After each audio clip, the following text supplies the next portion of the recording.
Is your current reality riddled with blind spots?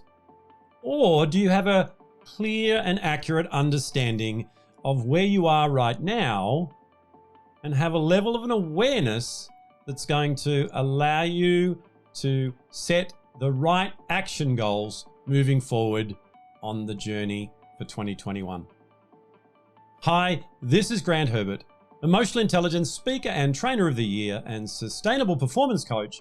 And today I want to continue our conversation around getting ourselves ready and planning for a 2021, which is the best year we've ever had, by talking about the second area of the R4 method, and that is your current reality.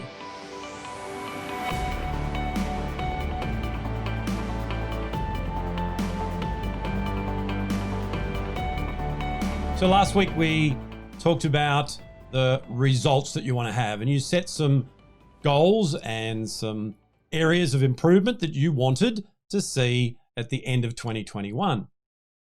But now what we need to do is come back to the other side of the equation and go, where am I now? And reconcile your current reality. So to recap the model, as we talked about a couple of weeks ago when we started this journey together, is we're looking at the results that we want 12 months from now. And then we reverse engineer it, like we're going to do today, to how does that look different right now? What's my current reality? And when we do that, we've now got a gap. We've got a gap between where we currently are and where we want to go. Knowing that in an accurate way will allow us to set up a plan to not just do some tasks to get those goals, but to become who we need to become so that we'll get them. Next week, we're going to talk about roadblocks. We're going to talk about the third area, those things that would stop you from getting those results and may have already been stopping you from getting them already.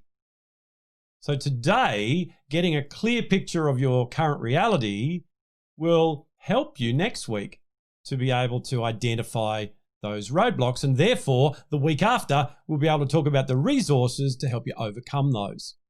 I know in my own military and corporate career, I had many people that were telling me things about me that I didn't want to listen to, because if I changed, that would be uncomfortable and I would need to become someone that I didn't think I was capable of becoming.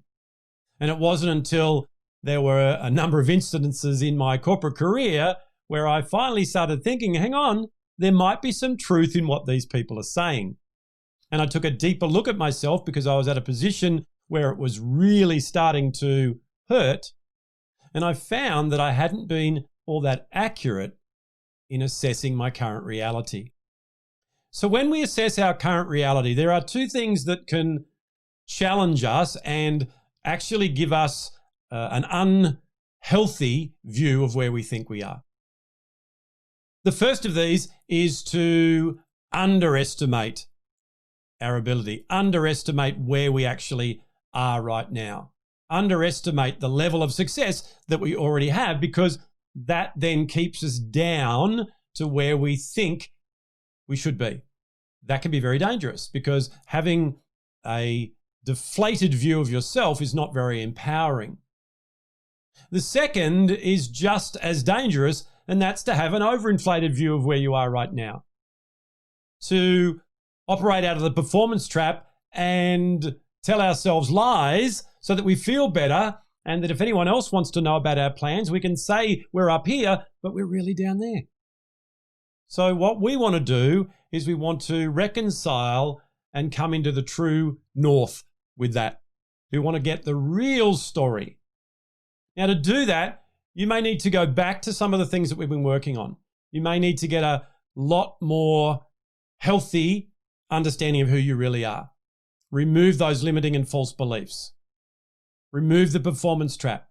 Get that mini-me under control. All those things that I've been working with over the year with you and helping you to understand the things that are holding you back. When we get to that position where we're ready to look at ourselves in a healthy way where we're doing that forward-focused reflection, and we're realizing that we are assessing ourselves and doing an audit of our current reality from our logical brain for the sole purpose of allowing us to work on some things that's going to help us to get where we want to go. So it's not an exercise to beat ourselves up and go, oh yeah, look, no wonder you haven't got where you wanted to in 2020 because you're this. No, it's about empowering us. So looking at our reality can either be an anchor that holds us back or an engine that propels us forward. And that's what I want to do today, is to help you to look at it in that way. So there are a few steps that you need to go through to be able to get a real, healthy, accurate reality. The first thing we need to do is we need to get our reality for us. So this isn't about getting a reality that's part of the performance trap, that's pleasing others, that makes us look better in the eyes of others. This is getting a true start point. If we were putting together a road trip and we worked out our timings, we worked out our fuel, we worked out everything, not something that I used to do all that often, but anyway, I've learnt.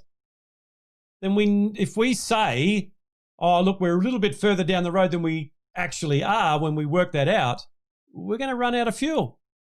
And it's exactly the same if we overestimate or underestimate where we actually are. So to do this, we need to get our big thinking voice going, that one that wants us to succeed, to propel us forward.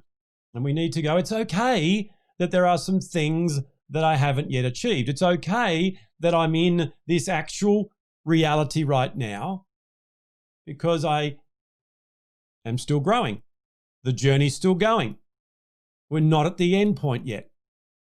So step number one is to make sure that we look at our reality to serve us, not to serve others. The second thing we need to do is break down our reality into the areas that we have goals in or results that we want 12 months from now. So, for example, if it is around our health, we need to look at our health reality. If we've got finances here, we need to look at our financial reality. If we've got relationships here, we need to look at the reality of our current relationships, etc. You get the picture. So what we're doing is getting a clear picture in all those areas of the gap between where we are now and where we want to go.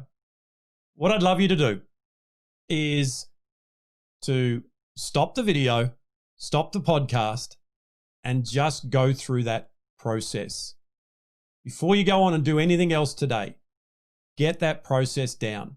So these are the results that I want. Where am I actually now? When I work with people with social and emotional intelligence, or working on their stress levels, or working on their behavior and their communication, I can use actual psychometric and neurometric assessments to help to get a clear understanding.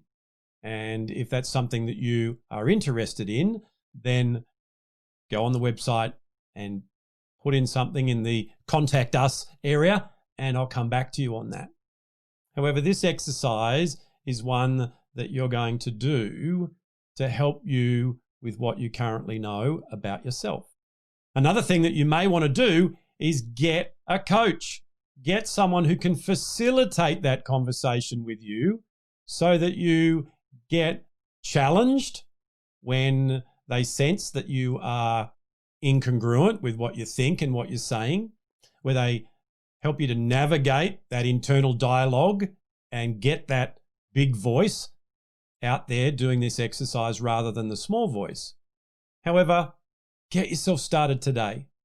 Considering those two things that you want to do as well, just put in this time. Having a clear reality that is true, that's been reconciled in the right frame of mind, is a crucial step in being able to set up a plan to go where you want to be in 2021 so that you know exactly what you need to do and which steps you need to take as we go into next week and look at removing those roadblocks. Well, that's it from me for another week. Join me again next week when we continue this journey of the R4 method to set ourselves up for a fantastic 2021 by removing your roadblocks. I'll see you then.